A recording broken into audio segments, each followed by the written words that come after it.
Qiyamət günü bilirsən hansı gündür? Bir sözlə desək, o gizli mənin üzə çıxdığı gün, mənim həqiqətimin üzə çıxdığı gün.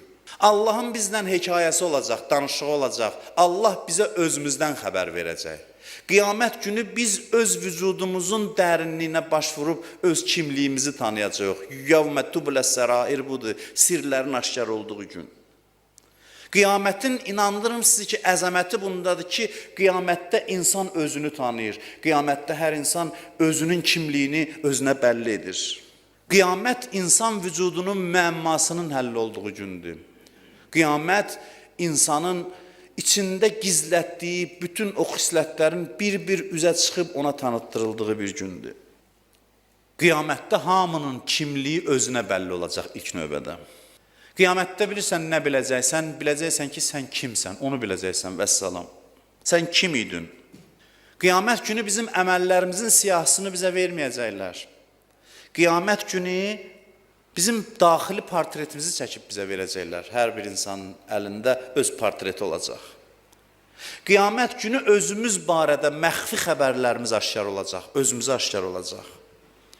Qiyamət günü hər əməlin pərdə arxası bizə göstəriləcək. Hər bir xırda və böyük hərəkətin niyəsi aşkar olanda görəcəksən ki, bu əməllər hamısı için təzahürü imiş. İçdə nə var, onun üzərində mühakimə olunacaq. İç üzə çıxacaq qiyamət günü. Qiyamət günü pərdə arxası bizə göstəriləcək. İman mövzusu ona görə bu qədər mühüm və bu qədər mürəkkəbdir. Çünki zahirlə batin arasında böyük fərq var. Mən kiməm? Mən nəkarəyəm? Bu suallara cavab vermək düşünməyin bu qədər də sadədir. Vallahi çox çətin sualdır. Bizim vücudumuz çox dərindir. Məsələn, bir kompüter təsəvvür eləyin, yüzlərlə əməliyyat keçirmək olar ondan. İçində, daxilində nə qədər proqramlar var, nə qədər iş görmək olar. Təsəvvür eləyin ki, biri məsələn ancaq kalkulator kimi istifadə edir o kompüterdən. Biz insanlar da çox zaman öz dərin vücudumuzdan ancaq səthi istifadə edə bilirik. Din bilirsiniz niyə gəlib? Mən dinin tərifini belə verərdim. Din gəlib ki, insanın vücudunun potensialını tam reallaşdırma imkanı yaratsın. Din gəlib, insanın vücudu nə qədər dərindir, potensialı nə qədər böyüdür. Dinin məqsədi budur ki, bu potensialı tam işlək hala gətirsin, bu potensialı tam reallaşdırsın. İnsan biz gördüyümüz bu 5-10 dənə səthi hissdən ibarət bir varlıq deyil.